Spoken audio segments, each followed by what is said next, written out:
Hi, everybody. Welcome back. Dugras here with Dugras Reports. We're talking about finding a way to get your family to a Florida vacation in just over a year with very little out-of-pocket expense by using Chase credit cards, signing up for some specific cards and taking advantage of points and miles with those cards. In the event you found this video without watching the first part, you're going to want to go back and watch part one. I'll put a link either up here in the corner or in the description box. Go back and watch part one first, then this will make a lot more sense. All right, here we go. So we're going to resume where we left off with a quick review. Hotel, we're looking at 150,000 points, flight, 63,000 points, and a rental car, 39,000 and change, for a total of 252,701 points. That's the goal we want to get to with Chase Ultimate Rewards points. Now, the goal was to meet or exceed that in approximately 1 year, probably more like a year and 2 months, a year and 3 months, something like that. And so far, we've earned 112,500 of those ultimate reward points, which are worth a little over $1,000 if you just cash them out. But since you're watching this video, when you got to the checkpoint, you decided to push ahead. You want that Florida vacation or wherever. I mean, this could be San Diego or Pennsylvania or wherever you want to go on vacation. This is a concept more than exact numbers. Although my numbers are based on exact search results, we've got 140,000 points to go. So let's see how we get there. Step 5, the Chase Sapphire Preferred for player 1. So Bob is going to get a Chase Sapphire Preferred, which we abbreviate as CSP. That particular card has a 60,000 point sign-up bonus, also known as a sub, and you have to spend $4,000 to get there. Now that's going to seem like a lot. Let's take a quick peek at this card. So this card is a little fancier than ones we've done so far. This is a tier 3 card. It earns a better sign-up bonus, but there's also a little bit of an expense. There's a $95 annual fee. There's a $50 annual hotel credit. You earn a little bit more on travel purchases, and it provides you with some travel protections, and it unlocks the very valuable Chase Travel Portal. All of this will make sense a little later in the video. So when we take the spending and the sign-up bonus together, your family has another 64,000 points. Step 6, player 2 is going to get the exact same thing. And remember how we talked about the referral train in the first video? Bob's going to refer Sally to get the exact same card. This one comes with the 60,000 point sign-up bonus and the $4,000 spending, but also 15,000 points for a referral bonus. Now, Bob wasn't able to get the referral bonus because he was starting from scratch on this second phase. And no, you cannot refer to a Freedom card from a Freedom card to a Sapphire card. It doesn't work that way. You can go down below in the description box or in one of my pinned comments and use mine to get to the Sapphire Preferred for Bob for the step 1. But for step 2, you're going to want to refer from player 1 to player 2. And put all those things together, and you've got 79,000 more points. So let's do a check of where we stand. Are we at that goal yet, that 252,700 points? Well, we know we got 112,500 from part 1, the Chase Freedom Unlimiteds and the Chase Freedom Flexes.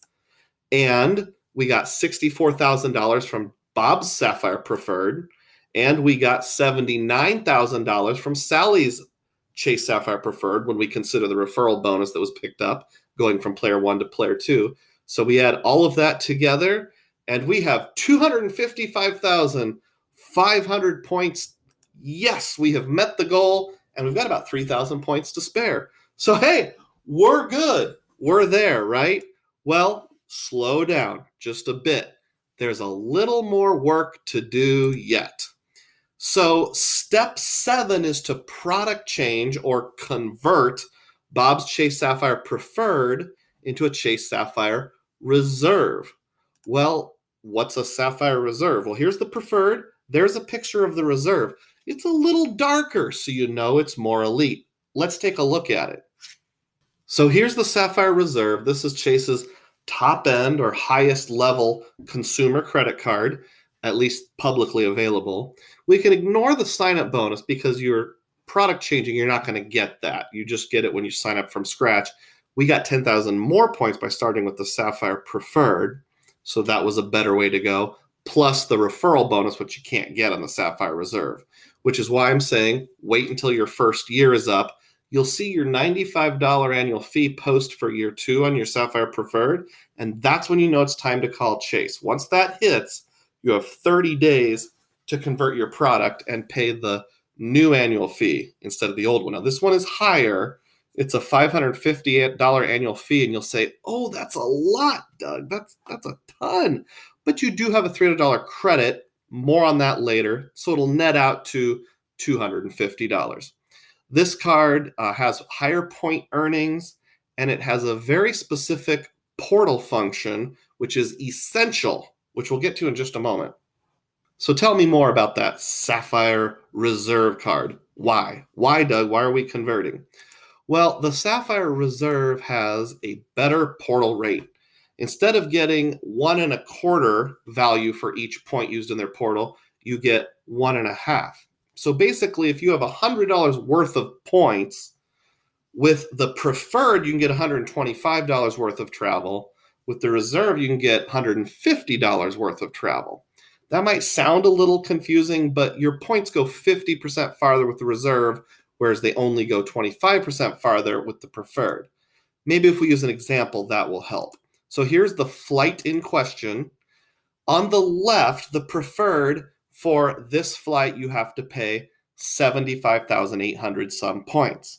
Whereas for the exact same flight, you only have to pay 63,250 for the Reserve on the right. I did actually go in and test this out because I have the Reserve. My wife has the Preferred, so I logged into the 2 different accounts and compared them. The graphic looks slightly different because I think one of us did it on a phone and one of us did it on the desktop, but take my word for it, it's the exact same flight. And it's a better value on the Reserve. You're getting that 0.5 bump up instead of that 0.25 bump up. The only way you can afford the vacation that I used in the example is if you make this product change. And let's look at it a little more detail to make sure it's worthwhile. There will be some situations where you might just stick with the Preferred, and there's tons of blogs out there and forums where you could discuss that for hours and hours and hours on end. But let's just move on. And if you like my idea, great. If you like someone else's idea, that's okay too. By the way, at the end of year 1, player 2 will get rid of her Sapphire Preferred, so she's not paying that annual fee twice. You can downgrade to something free, like an original Freedom card or some other Chase card. That's the price we're going with. The rental car, we already talked about that. You're going to go into the Chase portal, and you're going to get that for 39,000 points, just a little over. And remember that hotel we talked about? It's the Hyatt Regency in Sarasota, Florida. This one we're not going through the portal. Chase is a transfer partner of Hyatt. So what you'll do is you'll sign up for a World of Hyatt account, and you can move those points from Chase to Hyatt 1-to-1. Don't let that sound intimidating. It's really not. You can sign up for a World of Hyatt account totally for free, even if you've never been to a Hyatt hotel in your entire life. I'll put a link up in the corner that you can use. It's an older video that I did showing how to make those transfers. So what's the cost of all of this? It does cost something. I said getting to Florida for very little. Let's find out what that is.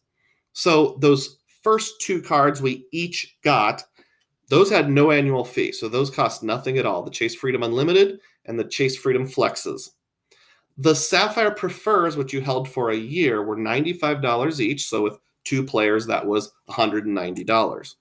The Sapphire Reserve, which you paid the annual fee at the beginning of the second year, because we're going 1 full year and then just a little beyond before we start booking our travel, $550 for the annual fee. To help offset that cost, the Chase Sapphire Preferreds each have a $50 motel credit. So you use Chase's travel portal to book a motel, you get $50 off.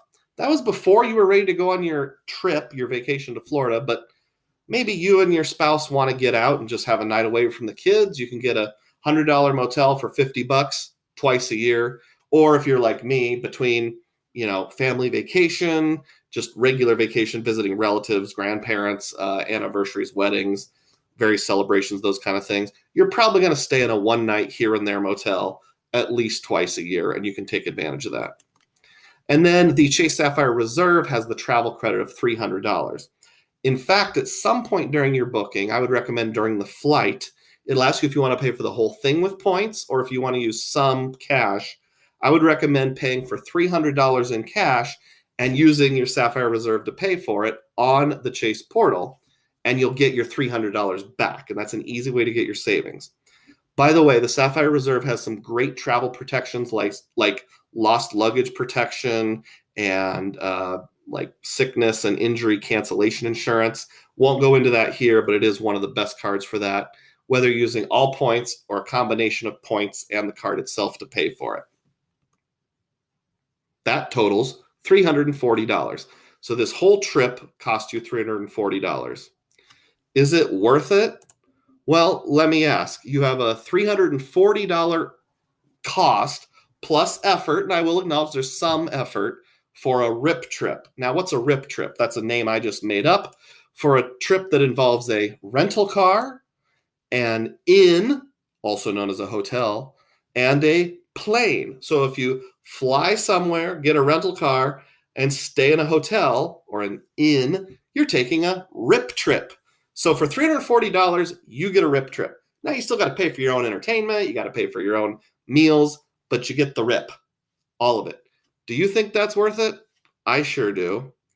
I would really appreciate it if you're getting started in this. I'll put all of the links we've discussed in both parts down in the description box.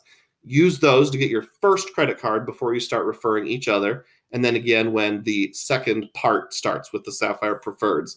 You don't have to, but it would mean a lot to me and really help my channel out. What questions do you have? Put it in the comment section. And as always, may your spending be frugal and may your points be plenteous. Thank you.